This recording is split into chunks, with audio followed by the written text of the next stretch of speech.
தேவன் இன்றைக்கு நம்முடைய வாழ்க்கையில எப்படி சிக்ஷிக்கிறார்? மகனே, தேவனிடத்தில் நம்பிக்கையாரு. அவரை நம்பு. நீ இந்த உலகத்தோட சிஸ்டத்தை நம்பாத. உங்க குடும்பத்தில் ஒரு கஷ்டமான ஒரு சூழ்நிலை வழியாக நீங்க போயிட்டு இருக்கீங்க, கெட்ட காரியத்தை நீங்க கேள்விப்படுறீங்க, மனசு கஷ்டமா இருக்கு அப்படின்னா, is asking you this question. ஏன் இப்படி பயப்படுகிறீர்கள்? ஏன் உங்களுக்கு விசுவாசம் இல்லாமல் போயிட்டு?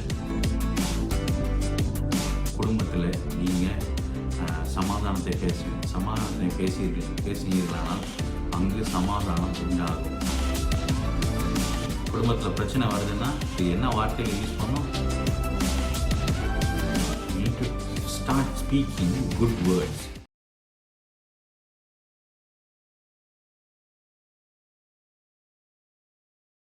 ஒரு சின்ன ஜபத்தை ஏறெடுத்து விட்டு நம்ம வார்த்தைகளை செல்வோம். கர்த்தாவே, முக்கியத்துவம் தகப்பனே, பரலோகத்தில் நல்ல பிதாவே, குமாரனாகிய இயேசு நாமத்தில் நம்ம சமூகத்தில் வருகிறோம் தகப்பனே.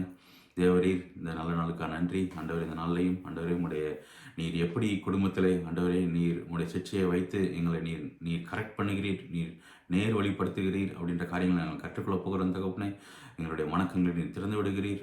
என்னுடைய வாயிலிருந்து ஆண்டவரே உங்களுடைய வார்த்தை மாத்திரம் வரும்படியாக நான் ஜெபிக்கிறேன் தகப்பனே.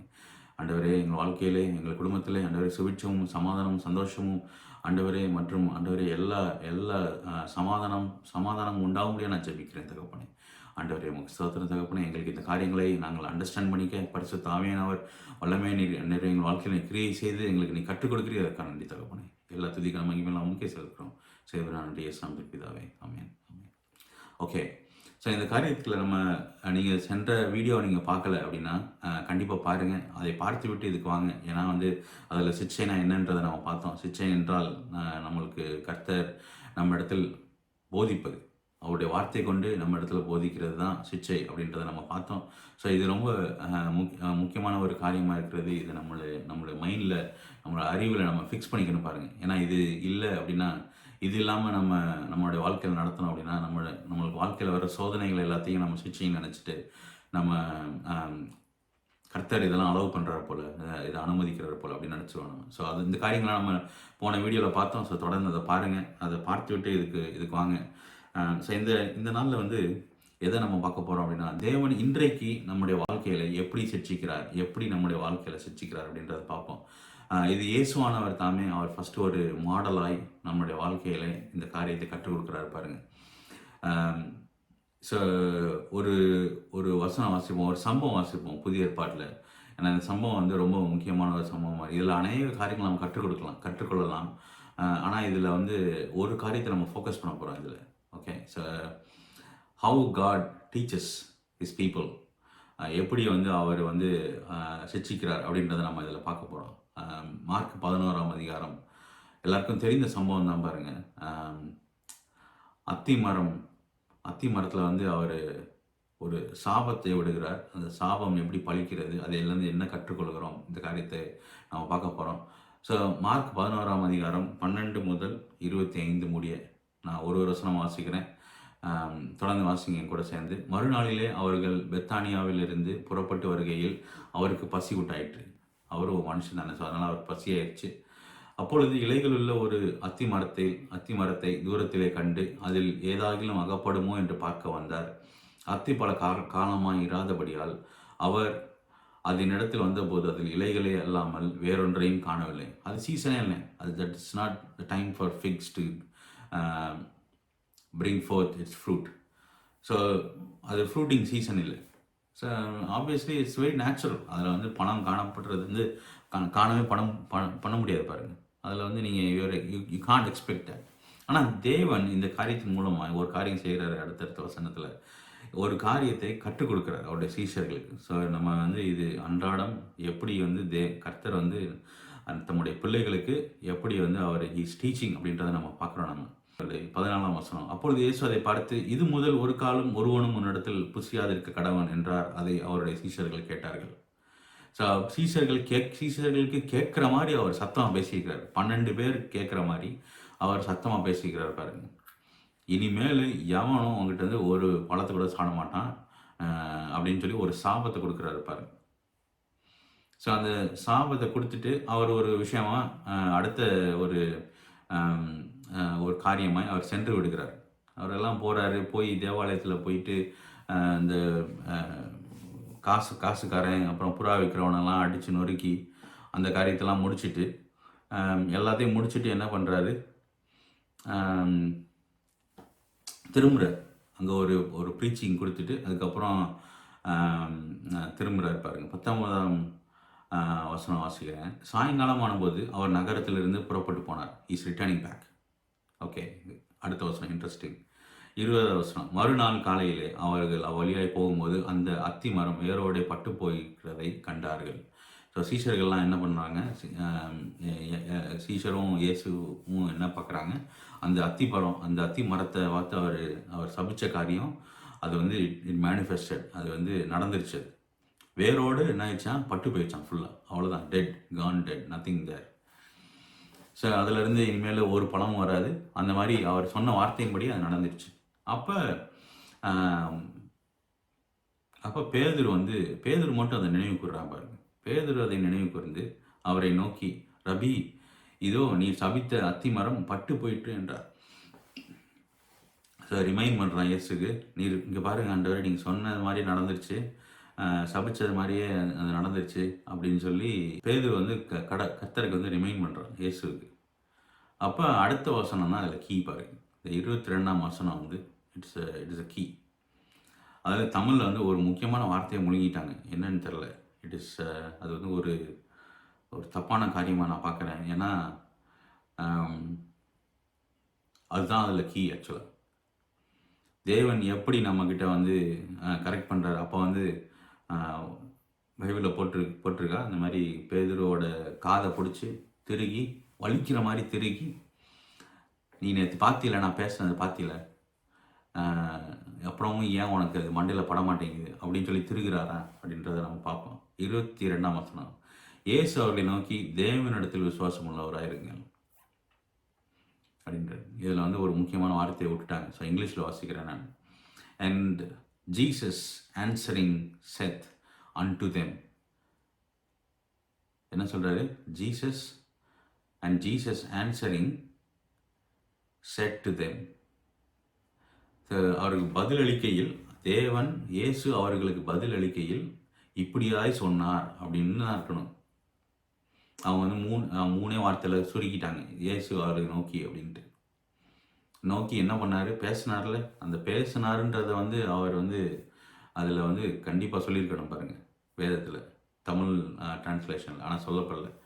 ஆனால் இந்த காரியம் ரொம்ப முக்கியம். எல்லா இங்கிலீஷ் டிரான்ஸ்லேஷன்லையும் இருக்குது. ஸோ இந்த வார்த்தையை நம்ம முழுங்கிடக்கூடாது, ஏன்னா அதுதான் அதில் key. And Jesus answering said to them. அவர்களுக்கு பேதுருக்கு பதிலளிக்கும் போது எல்லாரையும் நோக்கி பார்த்து சொல்கிறார். அவர் பேசுகிறார்.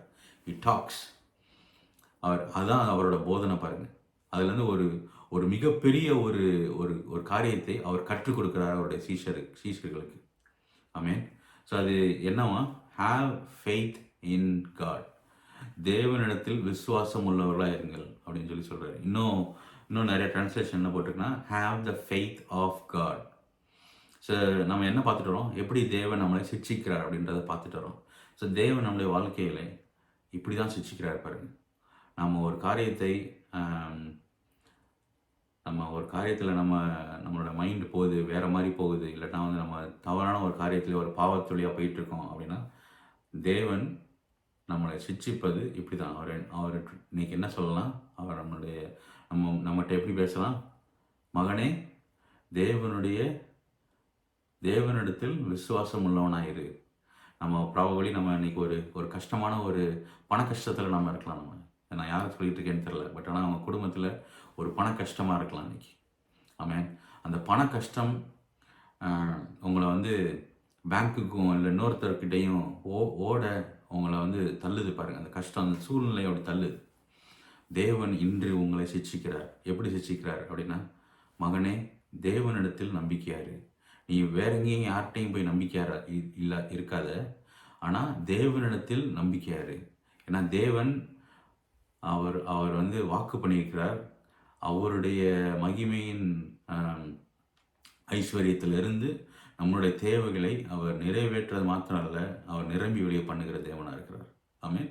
ஸோ அவரை நம்பு, நீ வந்து இந்த உலகத்தோட சிஸ்டத்தை நம்பாத அப்படின்றத இன்னைக்கு தேவன் உங்களிடத்துல பேசுகிறார். ஆமென்.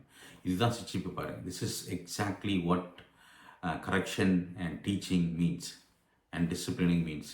உலகத்தை பார்க்காத, என்னுடைய வார்த்தையை பார், நான் பேசுகிற வார்த்தையை கேள். அதை கேட்டு நீ விசுவாசத்தினால் ஆனால் கண்டிப்பாக நீ கேட்கிறது நடந்தே ஆகும். இந்த வசனத்துக்கப்புறம் ஒரு முக்கியமான ஒரு கான்செப்ட், கிறிஸ்தவ வாழ்க்கைக்கு ஒரு கோரான ஒரு கான்செப்டை அவர் வந்து போதிக்கிறார் பாருங்க. பிக்கஸ்ட் டீச்சிங் இன் கிறிஸ்டியானிட்டி அப்படின்னு கூட சொல்லலாம். நான் ரட்சிப்புக்கு அப்புறம், ஒரு சால்வேஷனுக்கு அப்புறம், this is the biggest teaching. It teaches about faith. ஏன்னா பழைய ஏற்பாட்டு ஜனங்களுக்கு வந்து இந்த ஃபெய்த்ன்ற காரியம் வந்து ஒன்றும் அவங்களுக்கு புதிதான காரியம் பாருங்கள், அவங்களுக்கு தெரியாது. ஆனால் புதிய உடன்படிக்கையின்படி எவ்ரிதிங் எல்லாமே வந்து இட் இஸ் த்ரூ ஃபெய்த். விசுவாசம் இல்லாமல் தேவனுக்கு பிரியமாக இருப்பது கூடாத காரியம். பழைய ஏற்பாட்டில் அப்படி கிடையாது. ஆனால் புதிய ஏற்பாட்டில், புதிய உடன்படிக்கை ஜனங்களாகிய நம்மளுக்கு விசுவாசத்தின் மூலமாகவே அவர் எல்லாவற்றையும் நம்மளுக்கு கொடுக்குறாரு பாருங்க. ஆமென். ஸோ அந்த 23ஆம் வசனம் எல்லாருக்கும் தெரிஞ்ச வசனம். எவனாகிலும் இந்த மலையை பார்த்து நீ பெயர்ந்து சமுத்திரத்திலே தள்ளுண்டு போ என்று சொல்லி தான் சொன்னபடியே நடக்கும் என்று தன் இருதயத்திலே சந்தேகப்படாமல் விசுவாசித்தால் அவன் சொன்னபடியே ஆகும் என்று மெய்யாகவே உங்களுக்கு சொல்லுகிறேன். This is one of the life changing word for me personally. நான் அது வரைக்கும் வந்து என்னுடைய பிரச்சனைகளையே நான் பார்த்துட்டு இருந்தேன். ஆக்சுவலாக என்னோடய பிரச்சனைகளை மாத்திரம் நான் பார்த்துட்டு இருந்தேன். ஆனால் தேவன் வந்து சொன்ன இந்த வார்த்தை வந்து, பிரச்சனையை பார்த்து நீ தேவனை பற்றி பேசு. ஆமென். நம்ம பல நேரங்கள் என்ன செய்கிறோம், தேவனிடத்தில் நம்ம பிரச்சனைகளை பேசுகிறோம். அது ஓகே தான். அது ஒரு உறவின் கீழ் நம்ம வந்து நம்மளுடைய கஷ்டங்களை தேவனிடத்தில் நம்ம பேசுகிறோம். ஆனால் வந்து கர்த்தர் என்ன சொல்கிறாரு, நீ உன் பிரச்சனை, இந்த மலை மாதிரி நிற்கிற பிரச்சனைகிட்ட போயிட்டு நீ பேசு. எதை பற்றி பேசணும், தேவன் எவ்வளோ பெரியவன்றதை நீ பேசு. ஆமென். அப்போ அந்த மலை என்ன செய்யுமா, விலகி சமுத்திரத்தில் தள்ளுண்டு போயிடுமா. அதை வாயை தெரிஞ்சு நீ பேசு. Is teaching is disciples the principle of faith. So இந்த காரியம் தான் பாருங்க சிச்சை. இது மூலம் இதுதான் அவர் டீச்சிங், அவர் வந்து முக்கியமாக டீச் பண்ணுகிறார். ஆமென். இதே மாதிரி இன்னொரு சம்பவம் நான் வாசிப்போம், எல்லாருக்கும் தெரிஞ்ச சம்பவம் தான். மார்க் எழுதின சுவிசேஷம் 4ஆம் அதிகாரம் 35 முதல் 41. எல்லாருக்கும் இந்த சம்பவமும் தெரியும். நான் வாசிக்கிறேன் தொடர்ந்து. அன்று சாயங்காலத்தில் அவர் அவர்களை நோக்கி அக்கறை போகுமாறுங்கள் என்றார். ஒரு வார்த்தையை விட்டார், அக்கறைக்கு போகிறோம். we are already going, we are going to go to the other side of the lake அப்படின்னு சொல்லி சொல்கிறார். ஸோ அந்த வார்த்தை ஜீவனுள்ளதாக இருக்கிறது. கண்டிப்பாக அக்கறைக்கு போயிடுவாங்க. ஆமென். அடுத்த வசனம். அவர்கள் ஜனங்களை அனுப்பிவிட்டு அவர் படகிலிருந்து இருந்தபடியே அவரை கொண்டு போனார்கள். வேறே படகுகளும் அவரோட கூட இருந்தது. அப்பொழுது பலத்த சுழல் காற்று உண்டாகி படகு நிரம்பத்தக்கதாக அலைகள் அதன் மேல் மோதிட்டு. ஒரு பிரச்சனை வருது, ஒரு ஸ்ட்ரைஃப் வருது. சூழ்நிலைகள் நமக்கு சாதகமாக இல்லை, அந்த மாதிரி ஒரு காரியமாக இருக்குது. So it is becoming intolerable. இந்த படகுல வந்து அவரும் அவருடைய சீஷர்களும் போயிட்டுருக்காங்க. அவங்களும் பயந்துட்டாங்க, சூழ்நிலையை பார்த்துட்டாங்க. ஆனால் அவர் படகுல இருக்கிற இயேசு அவங்க பார்க்கவே இல்லை. அவங்க வந்து அவர் எவ்வளோ வல்லவரானவர், எவ்வளோ வல்லமை உள்ளவர், எவ்வளோ பெரியவர், அவர் தேவன் அப்படின்றத அவங்க விட்டுட்டாங்க பாருங்கள். ஆனால் சூழ்நிலைகளை பார்க்குறாங்க. ஏன்னா கடல் கொந்தளிக்குது, அலை மோதுது, பயங்கரமாக இருக்குது சூழ்நிலை. இன்றைக்கி நம்மளுடைய வாழ்க்கையில் நிறையா நேரம் அப்படி தான் இருக்கு பாருங்க. அலை மோதுது, காற்று வீசுகிறது, பயங்கரமாக வந்து சுழல் காற்று அடிக்குது, படகு வந்து அப்படியே ஆடுது, தத்தளிக்குது. நம்மளுடைய வாழ்க்கைன்ற படகே வந்து தத்தளிக்கிற மாதிரி ஒரு நிலைமையாக இருக்குது. ஆனால் இந்த நேரத்தில் வந்து அவங்க வந்து தேவனை பார்க்காமல் யாரை பார்க்குறாங்க, எதை பார்க்குறாங்க, சூழ்நிலையை பார்த்துட்ருக்காங்க. அப்போ 38 ரொம்ப இன்ட்ரெஸ்டிங் பாருங்க. கப்பலின் பின்னணியத்தில் அவர் தலையணையை வைத்து நித்திரையாக இருந்தார். அவர் எப்படி இருந்தார்னா, யூஆர் ஸ்லீப்பிங் வெல். அவர் வந்து நல்ல அயர்ந்த நித்திரையாக இருந்தார். ஆக்சுவலாக நல்ல டீப் ஸ்லீப்பில் இருக்கிறார். நல்லா தலாணி வச்சு சுகமாக படுத்து தூங்கிட்டு இருக்கிறார். அவருக்கு என்ன ஏன் நித்திரையாக இருக்கிறார் அப்படின்னா, he had the confidence that his disciples will overcome the problem using faith. ஏன்னா இதுக்கு முன்னாடி தான் நம்ம என்ன பார்த்தோம், அந்த ஃபெய்த்தை பற்றி சொல்லி கொடுத்துருக்கிறாரு. அவர் வந்து அதிசயங்களாக நிகழ்த்துறாரு. நிகழ்த்திட்டு அவருக்கு வந்து ஒரு கான்ஃபிடன்ஸ் இருக்குது. அவருடைய சீஷர்கள் அந்த விசுவாசத்தை கொண்டு அவர்களால் அதிசயங்களை அவருடைய வாழ்க்கையில் நிகழ்த்த முடியும் அப்படின்றத வந்து கற்றுக் கொடுத்துருக்கிறார்.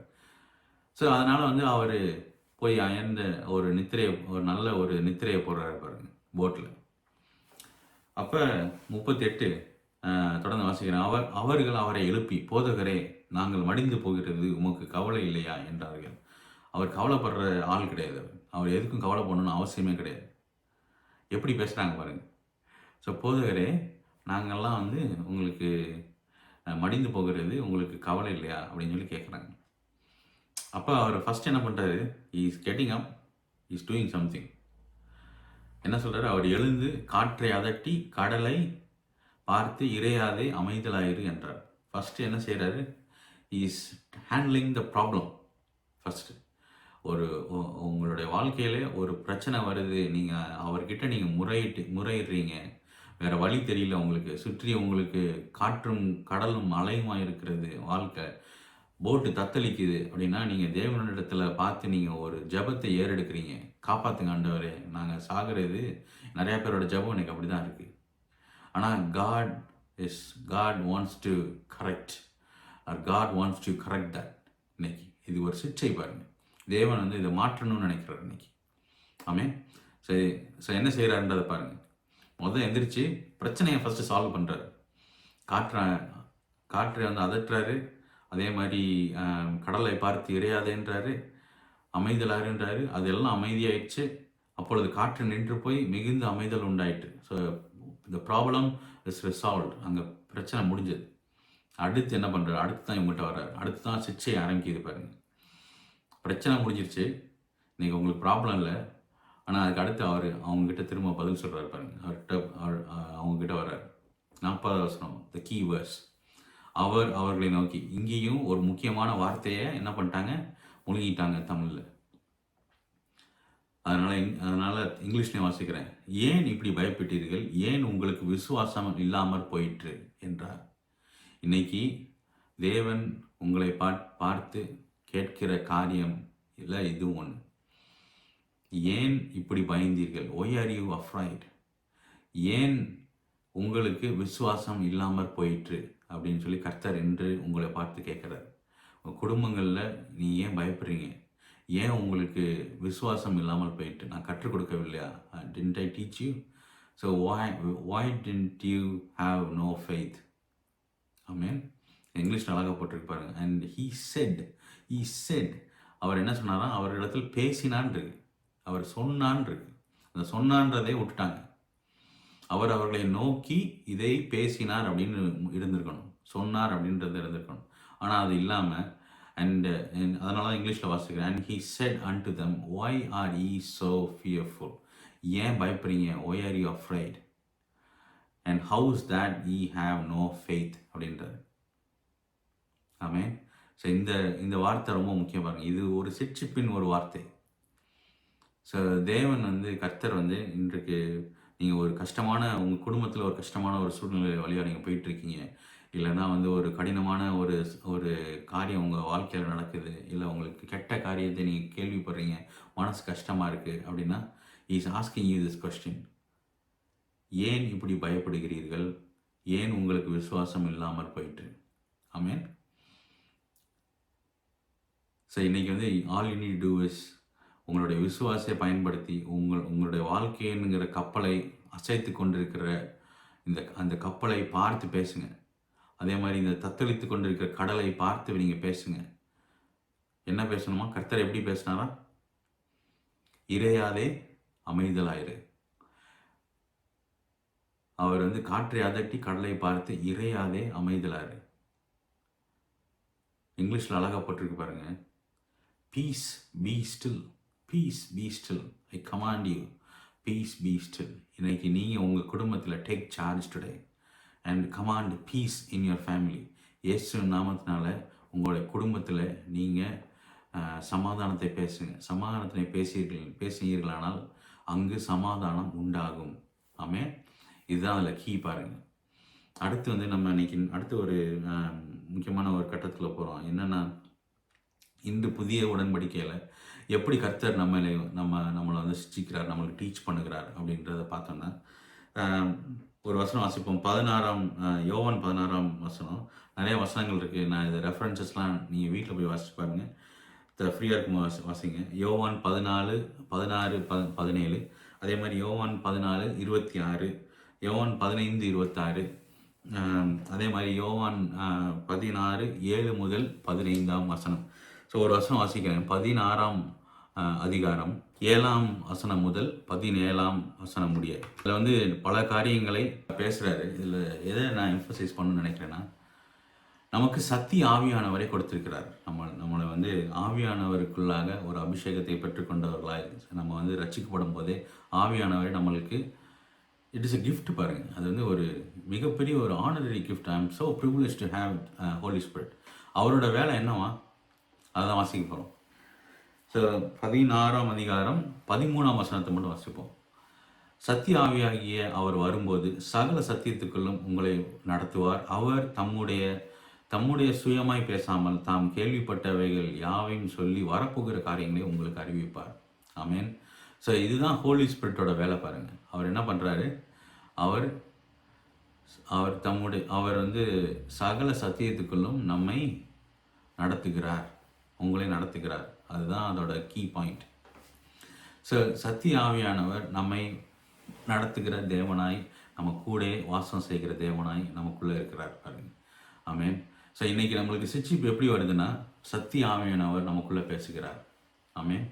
ஸோ குடும்பத்தில் ஒரு ப்ராப்ளம் அப்படின்னா ஆவியானவர் உங்ககிட்ட பேசுவார். இது எப்படி நம்ம வந்து சொல்யூஷன் கொண்டு வர்றது அப்படின்றத பற்றி பேசுவார்.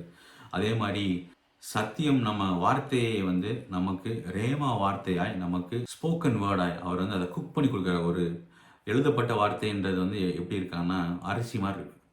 வெறும் ஒரு கடையில் வாங்குகிற அரிசி மாதிரி இருக்குது. ஆனால் சாதமாக நம்மளுக்கு கிடைச்சாதான் நம்ம சாப்பிட முடியும். பாருங்க. ஸோ அந்த காரியத்தை தேவன் நம்மளுக்கு செய்கிறார். அரிசியாகி அந்த எழுதப்பட்ட வார்த்தையை எடுத்து சாதமாய் குக் பண்ணி, இது உனக்கு என்ன சொல்லுகிறது, என்ன செய்கிறது அப்படின்றத நம்மளுக்கு டீச் பண்ணுகிறார். பாருங்க. இதுதான் இன்றைக்கு புதிய உடன்படிக்கையில் வாழுகிற விசுவாசிகளுக்கு தேவன் கொடுக்குற சிச்சை. ஆமே.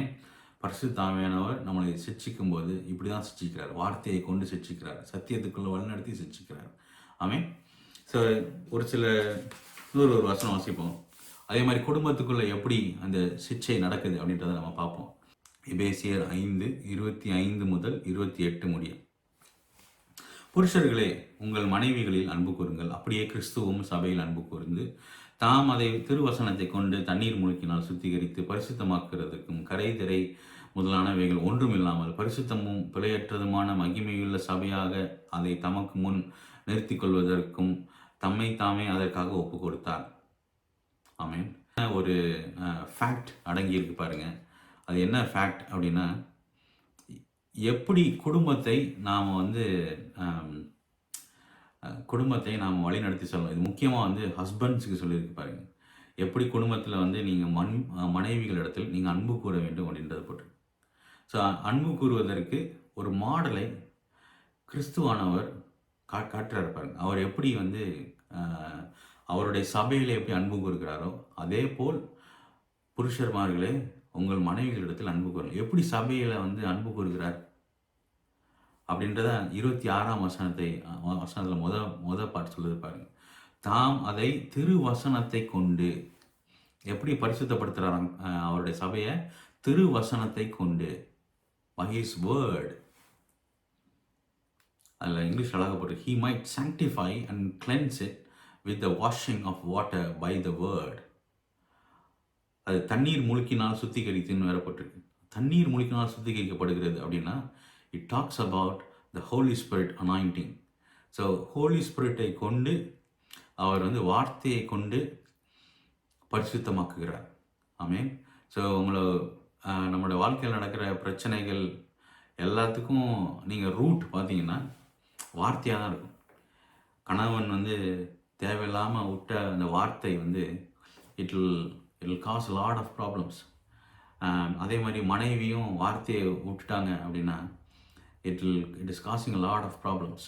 ஆனால் இந்த வார்த்தையினால் உண்டான இந்த பிரச்சனை இன்றைக்கி நிறைய பேர் கவுன்சிலிங் போகிறது, இல்லை வந்து சபை போதகர்கிட்ட போய் கவுன்சில் கேட்குறது, இதுக்கெலாம் வந்து முக்கியமான ஒரு ஃபஸ்ட் டாப் ரீசன் என்ன எனக்கு தெரிஞ்சு, this is the only reason அப்படின்னா என்ன அப்படின்னா, அவர் என்னை பார்த்து இப்படி பேசிட்டார், அவள் இப்படி என்னை பேசிட்டார், அவள் இப்படி என்னுடைய அம்மாவை பார்த்து இப்படி பேசிட்டார், அவர் என்னுடைய அம்மாவை பார்த்து இப்படி பேசிட்டார், என்னோடய அப்பாவை பார்த்து இப்படி பேசிட்டார் அப்படின்றது தான் பாருங்கள் இன்றைக்கி ஒரு முக்கியமான மெயினான ஒரு காரியமாக இருக்குது.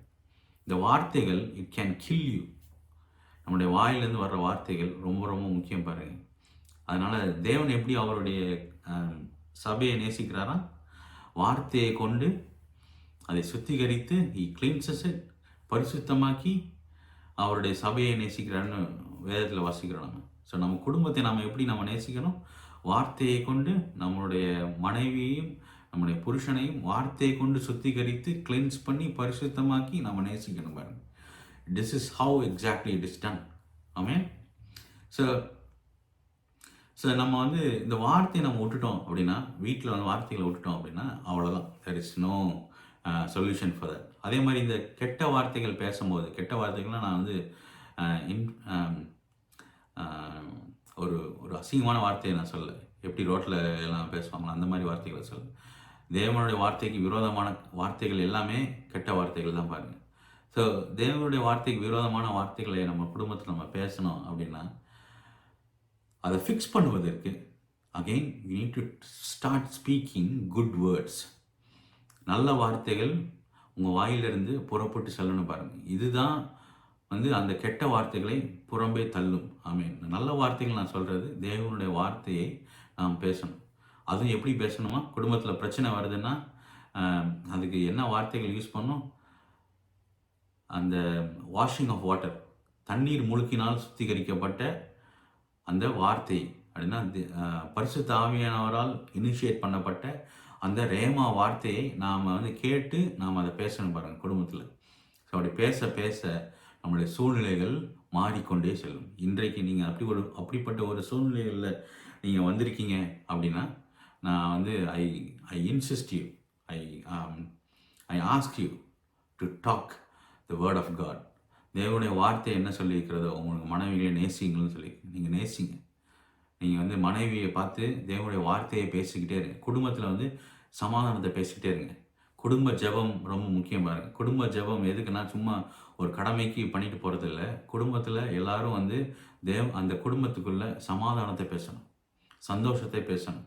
எல்லாரும் குடும்பத்தில் இருக்கிற அனைவரும், பிள்ளைங்களையும் சேர்த்துக்கோங்க, முதியவர்கள் இருந்தாலும் அவங்களையும் சேருங்க. எல்லாரும் சேர்ந்து அந்த குடும்பத்தை, தேவனுடைய குடும்பத்தில் ஆசீர்வாதத்தை மாத்திரம் பேசணும், அதில் சமாதானத்தை மாத்திரம் பேசணும். அதே மாதிரி நன்மைக்கு ஏதுவான காரியங்களை மாத்திரமே பேசணுமானால் நம்முடைய குடும்பங்கள் இன்று மாற்றப்படும். இதுதான் வந்து தேவன் இன்று உங்களுடைய வாழ்க்கையிலே, உங்கள் குடும்பத்திலே அவர் சிட்சிப்பதற்கு உண்டான ஒரு காரியமாக இருக்குது பாருங்கள். இதைத்தான் அவர் வந்து சிட்சிக்கிறார். இதை செய்யும்போது தான் அவர் அந்த சிட்சை நடக்குது பாருங்கள். ஸோ இந்த காரியத்தை நம்ம நல்லா மனசில் வாங்கிக்கோங்க. இன்று உங்கள் வாழ்க்கையில் ஒரு பிரச்சனை நடக்குதா, என்ன வார்த்தை அதுக்கு காரணன்றதை யோசிச்சு பாருங்கள். அதை டேக்கிள் பண்ணுறதுக்கு, அதுக்கு அகெயின்ஸ்டாக அதுக்கு வந்து ஒரு ஆன்டிடோட், அதுக்கு வந்து ஒரு மருந்தாய் நம்ம வந்து தேவனுடைய வார்த்தையை தான் உபயோகிக்கணும் பாருங்கள். அதுக்கு வந்து போய் கவுன்சிலர்கிட்ட போய் பேசுகிறதும் இதெல்லாம் வந்து உலகத்தார்கள் பண்ணுறது. ஐ மீன், நீங்கள் போனீங்கன்னா அது தப்பு கிடையாது. ஆனால் there is a better way. The better way is speaking God's word in your family. Speak life in your life. Speak life in your family. சாவுக்கு எதுவான காரியத்தை பேசாதீங்க. தேவனுடைய ஜீவன் உண்டாகும்படியாய் அதற்கு உண்டான வார்த்தைகளை நீங்கள் பேசுவீர்களானால் உங்களுடைய குடும்பம் கட்டப்பட்டு எழும்பி நிற்கும் பாருங்கள். சண்டை சச்சரவுகள்லாம் ஓடிடும். அதில் வந்து ப்ரைடுக்கு வந்து ஒரு இதே இருக்காது, ஆக்சுவலாக இடமே இருக்காது. ஆமென். ஸோ இன்று தேவன் உங்களை அவருடைய வார்த்தையை கொண்டு அவர் போதித்து சிட்சித்து உங்கள் குடும்பத்தை வழி நடத்துவாராக. ஆமென். உங்களிடம் விடை பெற்றுக் கொள்கிறேன். God bless you and I'll see you next time in the next video. Amen.